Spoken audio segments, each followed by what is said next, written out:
Afternoon, good evening. Hey, everybody. You are back. We are back. It is Sunday, 4 p.m. Eastern Standard Time. And guess what? We are about to get our chew on.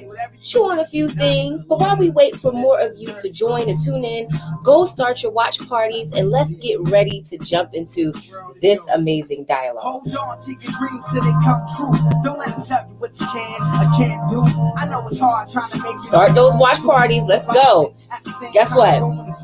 We are listening to Fashawn featuring Aloe Black and Devoya Maya called Hey Young World. Listen to these lyrics a little bit. 5 years from now, when you'll end up CEO of your own business or a movie star and award winner. Gotta go for it. Come on there, y'all. Welcome to What's the Chew? Start those watch parties. Let's get them going. You are in the right place at the perfect time.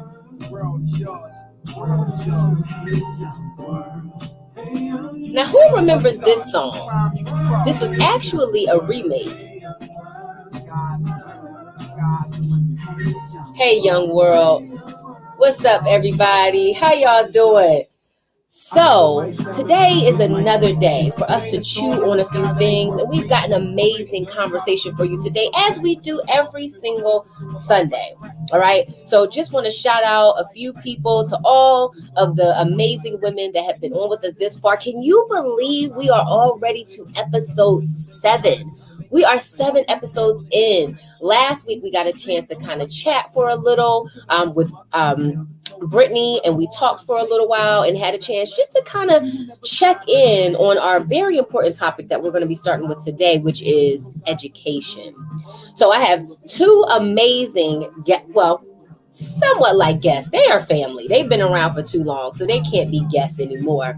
But they're here with us in their expertise, not just because of their status and education and work experience, but also because of the intentional way that they involve themselves in the community. Both of them, you know, because both of them have been with us for a while. One of them is actually the lead and the reason why we are here today. So first, let's welcome Mrs. Patricia Evelyn Green Rogers. Hey, Hi, everybody. Nice to see you. Hello, how are you doing today? I'm doing excellent. Thank you. And you? Yeah, I'm doing really swell. What you think about this song? It's a little song I found. I'm loving the beat. And And it's the words too. Message. it's a remake from Slick Rick. Okay. Remake, and it's called Hey Young World, and it's encouraging our young people. And I felt like for this conversation, especially with you and our next guest that I'm going to bring up, it was probably the best way to introduce this segment, because that's what you all do. You all are constantly like, hey young world, hey y'all, what are y'all doing? What do you need help with? How can I advocate for you? Oh, and by the way, let me share some pearls of wisdom with you too. So it was the perfect way to enter this conversation. But also want to say kudos to you. Couple things that you've had going on. See, Patricia does not like to, Mama P does not like to toot her own horn, but she absolutely gets it in. She's coming off of a podcast right now as we speak, okay? And she's just sitting there acting like, oh, I'm just fresh in for the 4 p.m. Chew check-in. No, she just came off a podcast, did some international speaking work about a week and a half or so ago, and has continued to build the bridges she talked about during that experience, as well as opening up this dialogue, this intergenerational dialogue with us. So thank you so much for tuning in to What's the Chew? And I could, before we bring in our guest, if you could please, because some people might have missed last week's check-in, can you just give us the highlights of Chew? How do we end up here? Well, we ended up here because my business partner, Kent Ruffin, who is the founder of the African American Heritage Association of Virginia, spoke to CHEW many years ago: culture, health, education, and wealth. And it's something that we all, as African Americans, to me, should be very much dedicated in defining our stories through those four areas, as opposed to stories that others have told about us. And that's the beauty of CHEW. We have these intergenerational women coming on who are speaking the truth without saying, I'm mad at anybody, but this is who we are, and we will not tolerate what others project on us, particularly now that we're talking about education, our young people, because they are so influenced by media and images. In many ways, it defines their self identity. And we know the misrepresentation, not just in some educational systems, but also in particular through media. And so that's what's the chew. Listen, and so for those of you who have not had a chance to rock out with us since we started a few months ago, don't worry. You can catch all of the episodes on YouTube. You can go to Patricia Evelyn Green, all one word, on YouTube, and you'll watch the playback. You can also follow Patricia Evelyn Green Group on Facebook, and you're able to really catch up on all these episodes. And you'll get a chance to get a feel for this conversation. So we want to thank you for joining in with us again. As Patricia said, this is an intergenerational call and response, and we're centering it around our experiences as Black women, talking about culture, health, education, and wealth. So with that, please say hello and welcome our other guest for today. Guess what, y'all? They let me moderate today. They're letting me play with the big girls. I'm so excited. I hope I do a good job. Y'all wish me luck. So let's welcome on our next guest for today, Coach Robin Murphy. Hello, hello, hello. Hey, Coach. What's up, Coach? Oh, I'm so glad I finally got connected. Y'all don't You even want to talk? know. You want to talk intergenerational? I was like, I got a new phone and was having some deep issues. But look, y'all, talk about never would have made it. She made it here. She pressed on. She did it. Okay. And thank you So so much for being thank on the you. podcast earlier. Yeah, I stumbled upon that and I was so glad to see you. It's Oh, that thank you. dope. I thought I invited you on LinkedIn. She's like, I maybe, didn't. I don't know. I saw a Well, notification for LinkedIn and I was like, oh, let me go see what this Okay. is. Wonderful, wonderful, wonderful. so you know what? I thank you both for lifting that up because that is actually a great point. For those of you out there, and we were just talking about this before we started the show. If you are not on LinkedIn and you have a business, even if you're thinking to yourself, well, I don't think my business is for LinkedIn. Now, you don't have to necessarily exploit all of the content of your business if you feel like your clientele that may patronize us on LinkedIn, but trust and believe your resources and probably links too will be. So get yourself a LinkedIn profile. Make sure you complete your LinkedIn profile and start networking. It is an amazing space. And like we were just talking about, even myself, I had to remind myself to get more engaged because if you're not engaged on LinkedIn, you're leaving money on the table, in the bag, and wherever else. And money looks many different ways. Yes, monetarily, but connections. You heard what they just said. Mama P was doing the podcast. Coach Robin got a notification. Oh, let me go see. Well, if neither one of them were on there, both opportunities would have been missed, right? And who knows, or we do know what those spiral out to be. So please make sure, even if you're like, oh, well, I just like Instagram, guess what? They are constantly changing these algorithms. But one thing that's consistent about LinkedIn is it wants to promote business. It wants business networking. It wants business continuity. Another one that a lot of people kind of sleep on is Alignable. And so Alignable is a really good social media platform for B2B, especially if you're trying to kind of, again, connect resources in your area, right? So LinkedIn is very global. And so, yes, the octopus arms, you're expanding your reach all over. And Alignable is a great way to connect with those resources in your area, right in your area. So, consider those two things.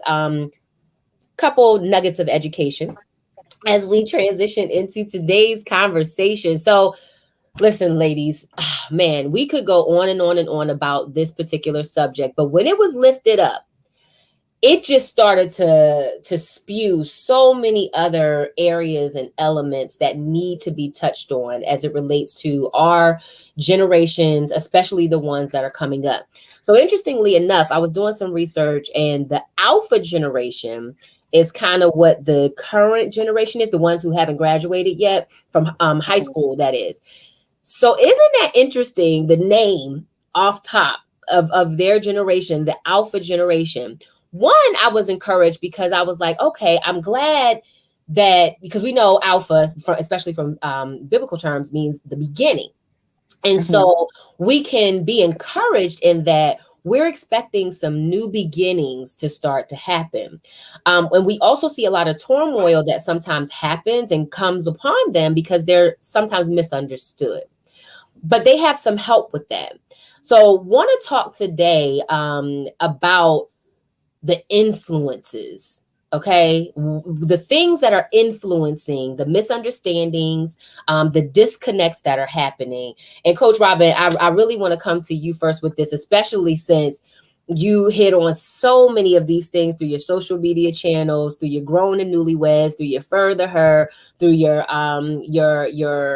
educational coaching for parents, so many of these, right? So for you, as you hear language like social impact of the media, what first comes to mind? Like, what's the first thing that kind of comes to mind when you think about how the media plays an influence in, just first, we're going to start with as a whole, like our community as a whole. And then we're going to kind of drill down a little deeper, but we're going to start right there. And then Mama P, I'm going to come to you. But as a whole, what does media do?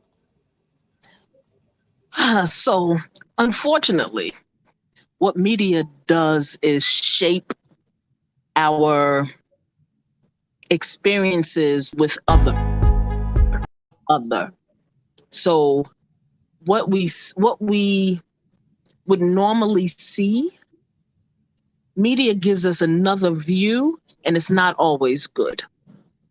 And so that's just global life kind of an answer. As far as education is concerned, there are so many things that are dumbed down, if you will, as it relates to media, that it's difficult, and is becoming increasingly difficult, unless you are very intentional, to actually learn anything from media. New Mm. information, everything is coming at you in some crazy skewed format. We It's one of the things that eats me up, is the way that we are normalizing bad grammar, normalizing misspelling. Ooh, I know that It, gets under your skin. Girl, you know it does. You and it's simple things. So stupid stuff like the Sci-Fi Network, right? They changed their name and they spell it SYFY. Well, what the heck is that short for? Yeah. So it's just stupid stuff, that everything is so dumbed down that you can't actually learn anything. Mm. You would never Ooh. know sci-fi is short for science fiction if you just saw that for the first time and had no clue. And Mm. that's not even sustainable. No Mhm. kidding. So it's just, That's such a good point, especially when you think about so, you know, the media is starting to kind of water down, dumb down information, and yet there's so much access to the media, and there's so many apps and things that we're encouraged to share with our kids and expose them to. And it's funny because Moose and I were just having the same conversation, and he is absolutely very, very good at his intuition and insight there. I mm-hmm. think single momhood kind of still sometimes grabs me, and I just be like, okay, they not bothering me. But he's like, wait, what are they watching? Why, what is that and why? And I'm like, oh yeah, yeah, okay, I'm sorry, yes, give me this back. Because there are some things that you have to listen to and be intentional, as you said, Coach Robin, not to miss the cues that are now training you to think that sci-fi is just a word and not in a shortened language for science fiction. And so that's important, Patricia. Why? Why is that important for us to be intentional, especially when you think about how things have shifted and changed so much so for you? Well, medium has always been a mechanism to sell a product, and programming is sandwiched in. So when you look at what the purpose of media is, which we don't know because we have subliminal seduction to it, it is painting an image of people such as us that in no way mirrors who we are. And that transmission goes to our children at all levels of their consciousness. It impacts their self-esteem, the socialization skills, the body image, in particular with African American girls. You can Google this topic, and a lot is online with respect to what media does to our girls. And look, and then the reality shows, all of that stuff. I look at Law and Order Special Victims Unit, and I don't know, I can't remember which channel I'm looking at it on, but it comes on. But then later at night comes on this totally stereotypic stuff with us. It's just horrible. It's like a minstrel show.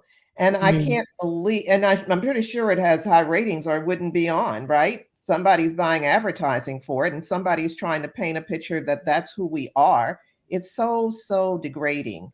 So we know what the intentions are, why they do what we do, which they do, which is the reason why we need to have more African Americans and people of color buying media outlets that reach large populations, because it's not just us who need to be educated. Others need to be educated too, i.e., white folks, because these people will in fact feel this is who we are and will treat us accordingly. And when you're looking at our kids in schools, I mentioned some things that happened with my kids at the school they went to that was predominantly white. This is what the kids are taught at home. This is what the teachers don't know in terms of culturally competent education, and so on and so on. And then you look at what is a pipeline to, and I think before the episode started, you alluded to what the pipeline is. Yep, yep. We definitely, you know what, and that's actually a good pivot back to you, Coach Robin, because I thought about something when Patricia was talking, and I'm thinking of your position as an educator.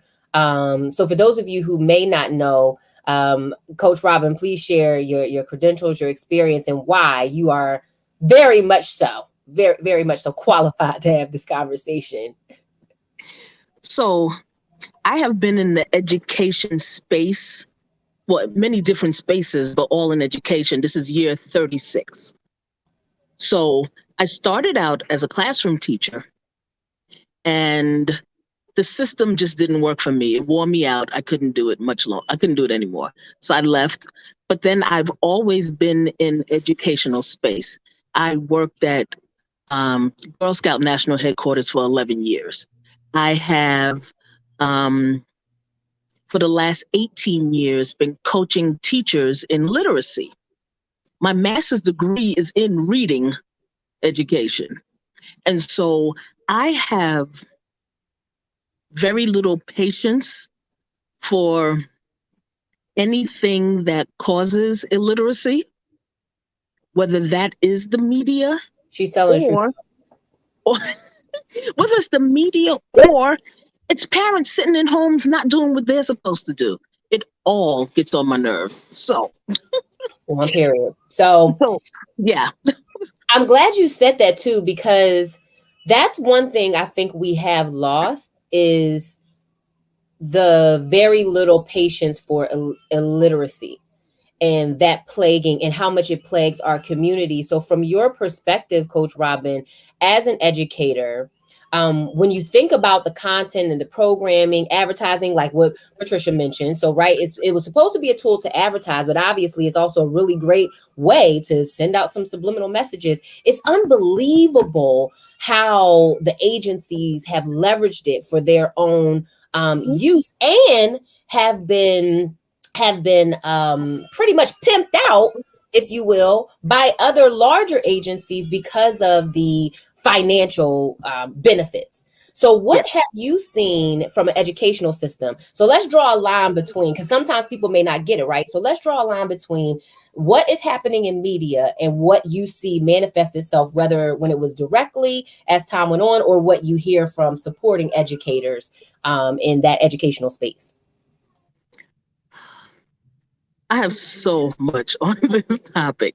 What I do know and what I have seen firsthand is the disintegration of really good teacher education programs.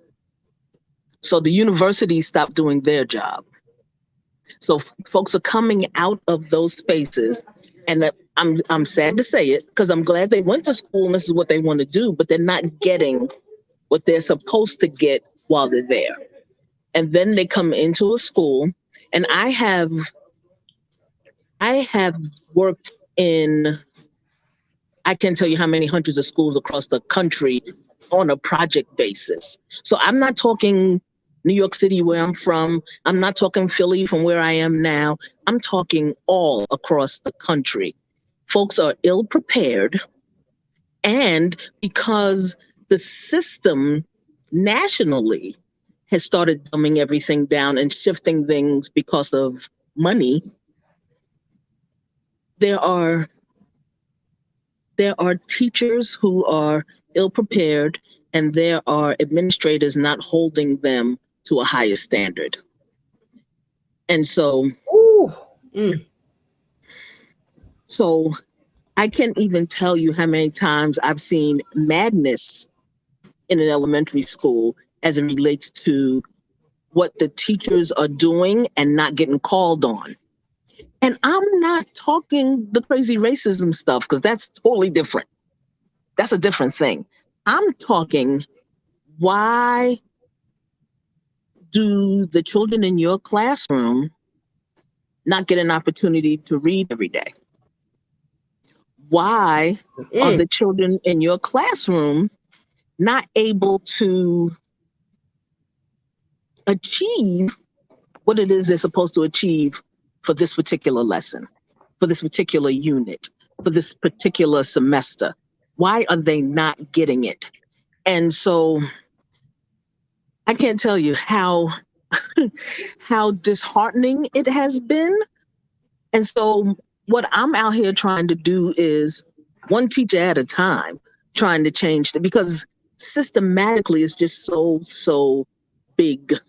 It's a big problem. Yeah.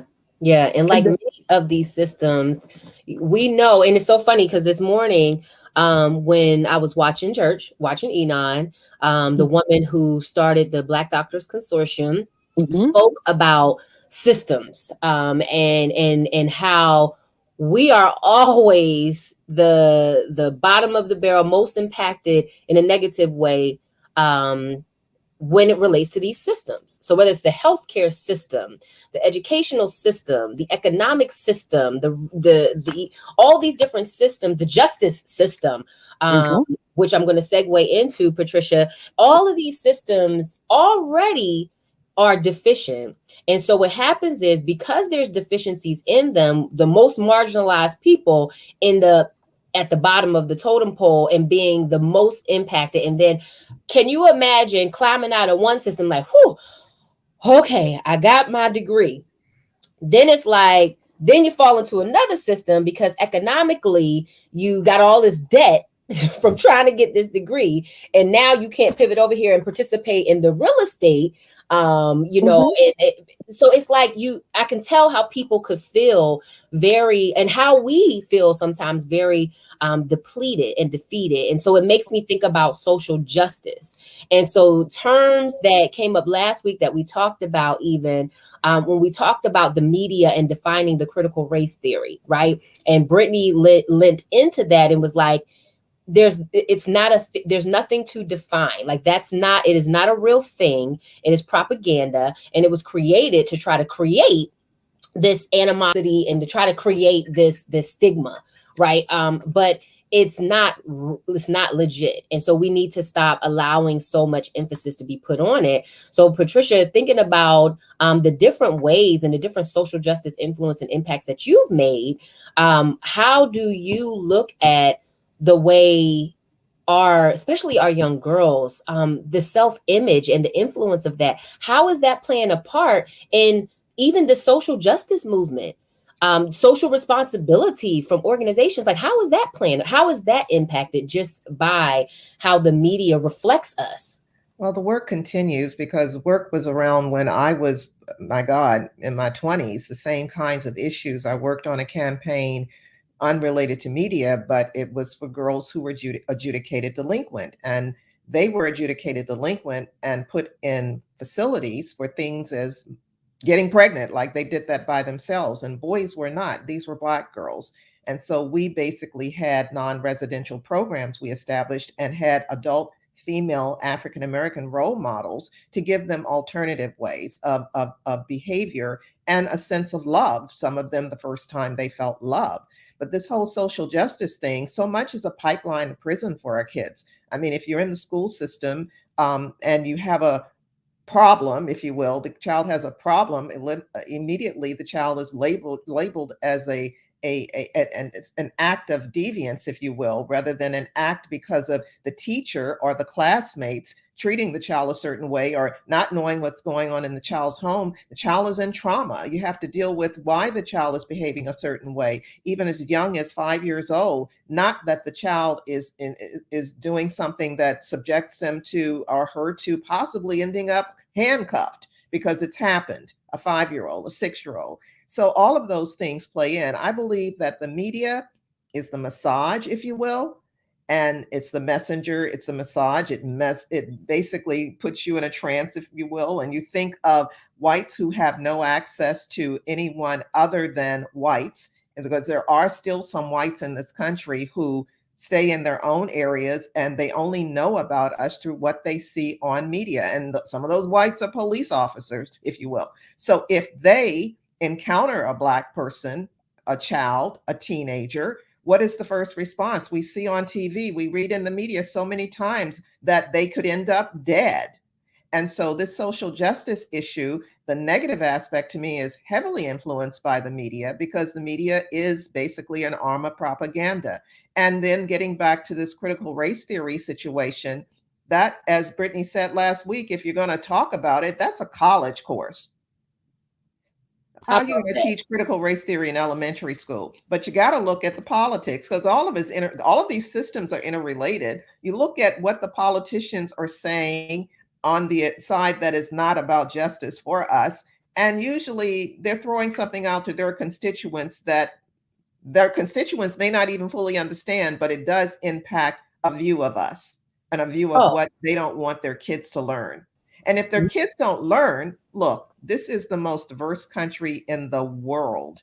Where are their kids going to be in the absence of knowledge? Do you right. think that whites who had corporations are going to hire them?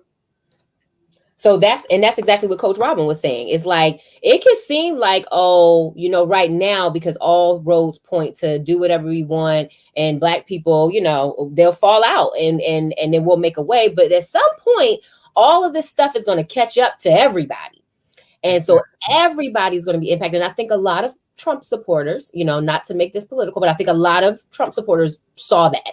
It's like, I don't care how MAGA country you were, you are just as impacted as I am if systems are not set in place. And I want to read something really quick before I just thought of another question. So I'm reading this book Coach Robin. And so one of the pieces that it starts off with is a quote by Linda Evans and Eve Goldberg. And it says, for private business, prison labor is like a pot of gold.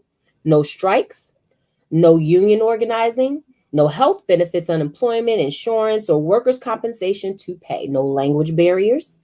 As in other foreign countries, new prisons are being built on thousands of eerie acres of factories inside the walls.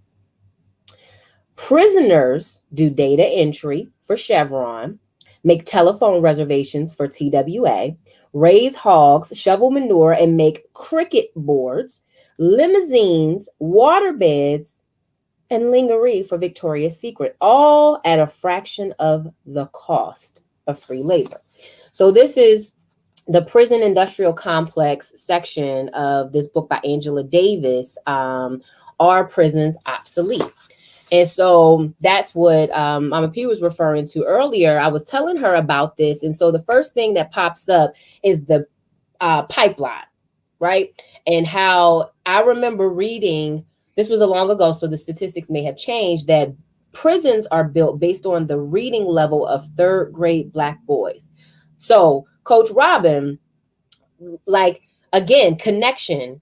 Why is this happening? And what do we need to do as parents, as people of this cocoa community that we always talk about cultivating? Like, what is happening right now in this pipeline? So you're right. It is the third grade reading level. Because the statistics say if you don't read well, you are typically going to drop out, and then dropouts have different issues and additional problems, and those are the folks that wind up in the justice system. So it's purposeful. Now, what always makes me crazy is, how do you have a third grader that's not reading on level? How do you have a fourth grader that's not? And so I already alluded to the educational preparation, the teacher prep system. Okay. The other thing is, and it's so unfortunate, there's way too many parents slacking. Yeah. I mean, literally handing their children over to the system and expecting it to do them well. The same system that we just said isn't designed to serve us well. Keep going. Exactly. So you send your kid off to kindergarten. First of all, it makes me mad that Pennsylvania doesn't have mandatory kindergarten, but that's a whole other conversation. So you have children who are just showing up at school. No one has done the pre-work. We have research that tells us that there is a 30 million word gap from neighborhood to neighborhood, because from the ages of 1 to 5, our kids aren't read to every day.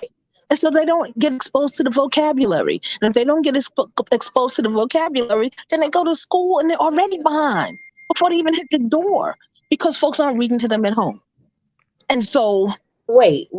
You said there is a 30 million word gap. Yes. Simply because nobody's reading to the babies. And I'm talking about C.Spot run type books, right? I'm not talking, I mean, anything. Doesn't even have to be that. There's a children's book. It's a board book. So you know what a board book is, one of those heavy cardboard ones. It's not like regular paper. And it's called Pigs Aplenty, Pigs Galore. Aplenty and galore. Your kids need to hear words.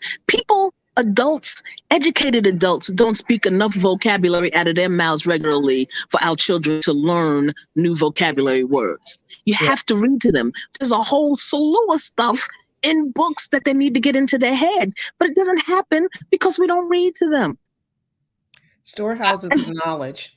Exactly. And Mhm. here's what's interesting, and I remember I think T bringing this up a few episodes ago, and I want to lift up what Miss Valerie Lawrence just added in, but she even mentioned, and it was very common to hear the language. Oh, if you want to keep something from a black person, put it in a book. Mhm. And so then if you're saying, Coach Robin, that we have a 30 million word gap in our neighborhood simply because children aren't being read to, and then you add to that, and it's funny because I'm correcting myself even as I saw it because I'm so used to texting language that I quickly put BC, and I try to be very intentional about that.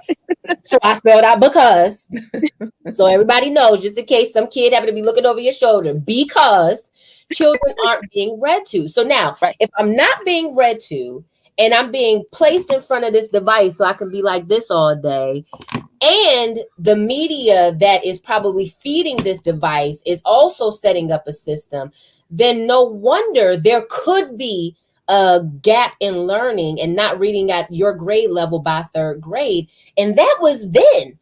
This is still Exactly. the case now. So that's why reading is so fundamental. And so Yeah. what Valerie said is that that's tragic, and more tragic that some parents are not prepared to prepare our children. Few books in the Hmm. home and few adult readers are in too many of our homes. And Absolutely. Because there's your so many children books. have your children have no reading role model. They don't watch anybody else read. So why the Yeah. heck am I gonna pick up a book? Nobody else is reading. What am I reading for? That's true. Role It's modeling. it's a it's it's a whole hot mess. It really, really And is. guess what? Guess what? It makes sense because the parents are doing this. And I remember my mom Mhm. always saying more is taught than caught. I mean, more is caught than taught when it comes to kids. Yep. So that's why I intentionally pull out my book. Musa stays pulling out his book to read. I don't care what it is. I remember when I had my first baby shower, I asked people to give books instead of cards. I was like, can you give books? And so we do. We have a lot of books, and Musa's mom, because she's an educator as well, and that's what made her get into the early childhood education system, because she saw the gaps that were happening in our neighborhood. And so, Patricia, as you were listening to what Coach Robin was saying as well about the education system, the pipeline, for you, as you've worked so humbly and vigorously in your area of entertainment and public relations, when I think of some of the, I'll say, celebrities that I've seen in the public eye, I'm disheartened because I'm like, oh my gosh, where is this person's person to help them? So how does it look for you when you get to a certain level and now they enter into the workforce and you Well, have to step in to try to help mitigate some of these gaps? Hold on, I think we had a little I've conflict. been fortunate with respect to some of the. We had a little technical thing. Can you hear me? We can hear you now. Okay, thank you. I've been very fortunate. I believe in, well, I do cause marketing more so than, there are things as a PR person, I cannot be a part of because they do not represent the public good and they put people in stereotypic roles. But, we're looking at who the heroes are now for our children. And the heroes that they have are not the heroes that I had in my generation. We had thought leaders who were advocating for change and really were the pathway to legislation that civil rights legislation that got us to where we are here now. And now that we're here, and now that some folks are still mad because we're here, they're trying to erode all of that, and we're drinking some of the Kool-Aid. So I look at celebrity appeal still as an influencer for our kids, and I have worked with Trey Songz mom because Trey Songz, when I met him, he was tremendously concerned about our children because he was born to a single mom, and he wanted to give back. He was giving back before he was even getting PR around it. He didn't want the PR. He just wanted to donate to his community in Petersburg, the children and families who had less. And then even with what we were doing with Kanye West through his foundation, through his mom, she was a major driver of having him do cause work. And, sadly, she died because I know that he would have been doing even more of that through her. So those are the folks that usually our children look to rather than our leaders. But that does not negate what we can do. We can't solve the problems of the world. We can't solve the problems of our children in the country as a whole because they're so insurmountable. But each of us can take the time through our own advocacy work, through our own commitment to make a difference, to our own commitment to dispel the lies, destroy the myths, if you will, to start doing things that not only change the minds of our children and gets their parents more involved, but also through the systems of communications, populate those messages so that they become ubiquitous because we're fighting people who spread propaganda about us just by talking to each other.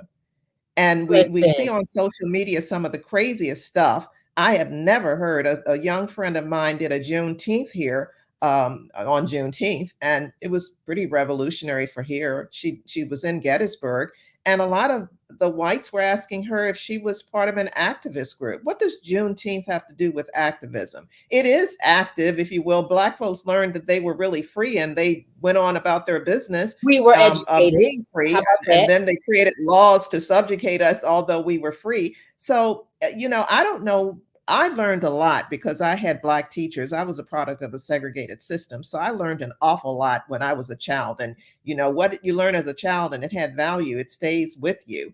And I think that is what's absent a lot in these schools. So I just say folks like us have to continue to speak our truth as we see our truth. And I'm wanting this program to get more publicity. I'm wanting us to get some sponsorships from socially responsible companies because what we are saying is not only transformative for us, but it's transformative for all of us in this country. Because what do they say? Until one of us is free, none of us is free, all of us is free. What is that terminology? Anybody remember it? Until That's all of it. us are free, Until none all of of us us are are free, free. none of us is free. Exactly. None of us are free. Yeah. And that's real. That's real. I said earlier, people who are poor and non-Black suffer, and we are not their problem. But yet, we are seen as their problem because of the systems of propaganda. It's all orchestrated. It's totally a pseudo event, planned and calculated to achieve the desired response. And it's working, but we don't need to have it working. We have the ability to change all of that. Or help it work. We it doesn't need to work, and we don't need to help it along the way. No, we don't Sometimes need to we help it along by reinforcing being bought. right, and at a cost. And so one of the things that I love that Valerie said is we can all give a book, read to children, market reading as being lit.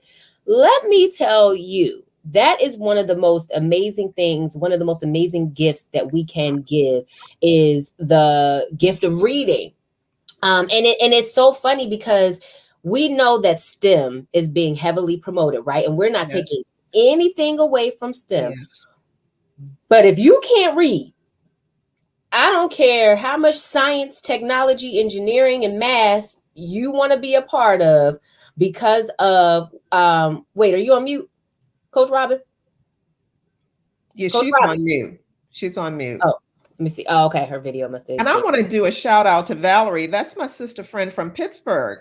Oh, yes, yes, yes, yes, yes. Shout out then. Hi, Sister Valerie. It is so appreciative to have you a part. But again, if you can't read, I don't care how much money you want to make and how much you want to go into some of these different industries, whatever it may be, you need to know how you gotta know how to read to do a math problem, even. You Yes. have to know how to read. And so the conversation today, again, we are in the E portion of CHEW. So, as you know, CHEW stands for Culture, Health, Education, and Wealth. So, we did our first few weeks around culture and health, and now we are segueing into education. We started talking a little bit about it last week. We're going to continue this conversation around education and then shift into wealth next week. And it's just really important for us to be intentional around what we're sharing today. We lifted up specifically the impact traditional and social media plays with respect to our children and self-image, Right. how it impacts the educational system, critical race theory, the prison, the education, the prison pipeline system. And what we have learned today, and hopefully you will carry this bone forward by sharing this video, liking it on YouTube, and following us with the rest of the dialogue, is that it is necessary for us to make sure our children, us as well, but especially our children, are prepared. And I'm gonna tell you, that word is intentional. I said it to my girlfriend this morning. It happened yesterday. That is the word that I have been hearing over the last few days, is preparation, preparation, preparation. And here we are again. So that tells me that there is more that's going to come to impact us. When we think about our culture, when we think about our health, when we think about our education, how are we ever going to get to wealth? If Can I well, interject something while you're yes, making me think of new things? You know, we are a subculture within a main culture of Black folks. yeah, We're parts of subcultures. And one of the things I would challenge us to do, those of us who have gotten our educations and may have left the city or left the community and aren't doing community-based work, the problems are with our kids who are single heads of households in communities of color that are dispossessed. And I feel until we reach those children and those moms, those families, until we cross that bridge and do something for them because they are us, yeah, then nothing changes for those children. They're the ones who are going to be in prison or yeah, dead. yeah. Coach Robin? Yes, I totally agree. Um, on Facebook, I have a page called the Parents Literacy Coach, and I post tidbits of information, things I think parents of children, mostly elementary school, but sometimes higher, need to know so that they can have more agency around what is going on with their children's literacy skills. So it's the Parents Literacy Coach on Facebook. The parents literacy coaching Coach. coach. Okay. Yep, the Parents Literacy Coach on Facebook. And you can also follow at furtherher.com, some of that work, and new Great. platform, the Grown and Newlywed, on Instagram, especially, and a website near you. And this is important. Again, as we were just talking about this dialogue, we are here because we care about our community, not because we do not think that you are capable as a parent. We know you're capable. That's why we're having this conversation. We all get a chance to represent that position. And so as I sat here, it was just a blessing to me. And I want to thank you both for allowing me to have this conversation with you, because it's like I'm talking to my auntie, talking to my mom. You know, it's pretty cool to be able to have this, especially in my position. And listen, I'm in my late 30s. So we want more of you in your early 20s. To have this dialogue. I got to give a shout out to another amazing organization that I've been partnering with over the past few weeks, Smash. And they are a dynamic organization. They work with many HBCUs and Ivy League universities across the country, and specifically and intentionally in Black and Brown communities, to provide access to STEM and STEM related curriculum. Okay. So I got a chance, I got pulled in to be able to work with them on some major stuff. And one of the and so what also makes it dope is that they add in a conversation around social justice. And they don't navigate it. They provide the platform for the youth to navigate it. I'm talking about 9th, 12th, and 11th, 9, 10, 11, and 12th graders who are, this dialogue we're having, they're running circles. So I told them many times, I said, I am so pleased to see where our future is heading. So you figure we have us on this end creating the platform, right? And then them walking up to the platform prepared. And we will win. We It will takes win. a village. It takes a village. I think about that verse in the song Glory, where Common says it takes the wisdom of the elderly and the young people's energy. Yes. Like it takes all in between. It takes all of us. It definitely takes a village. I want to thank you both so much for again joining today's dialogue. Don't forget, those of you who are tuning in, whether you're watching live or the playback, that you can catch up with us. We are here most Sundays at 4 p.m. If we are on taking a little vacation, we'll let you know in time. And on those days, you can absolutely go to our YouTube page and watch all the rest of the episodes. So make sure you go subscribe and share YouTube and Facebook so you can catch up on this dialogue and get prepared for next week as we continue our conversation with education and also start to delve into our wealth education. Thanks so much again for tuning into this episode, the seventh episode of What's the Chew. We've given you a lot to chew on. Again, another shout out to the African American Heritage Association of Virginia for hosting this platform. We appreciate you all so much. Before we officially close out, Coach Robin, Mama P, any final words, final thoughts, one pearl of wisdom that you would like to leave everybody with? Be the I just want to change. say, help the babies read. Give Yes. them access to as much literacy as possible. Mm-hmm. Your And baby can read, but yes. only if you make sure they Well, can. I just want to Okay? add, I'm not trying to go overtime, but my daughter, her first teaching experience was with a school in Montgomery County, Maryland, but it was on the fringe area. And these were kids who were primarily Hispanic, first generations of schools in that area. So the parents did not speak English, as well as African Americans who were not the typical African American family that lived in Montgomery County, which was a high income African American family. And she found out the first day the children didn't have books to read in their homes, and she put a campaign together, and she had more books than they could read, and she told them to take some books home and show their parents how to read. And so those are some things that we can do in our own systems when we know there is a deficit with respect to literacy in the homes. Get involved and give those children the fun of reading and have them, if their parents aren't speaking English well, if you will, to help them to learn how to read. It's a small step, and things can be done inside the schools as well with those kinds of initiatives. Wow. Perfectly said. Nothing much left to say after that. Again, thank you all so much for tuning in. If you didn't get a chance to catch this song at the beginning, it's by Fashawn, Aloe Black, and Devoya Maya called Hey Young World. Thank you all so much. Have a blessed rest of your day.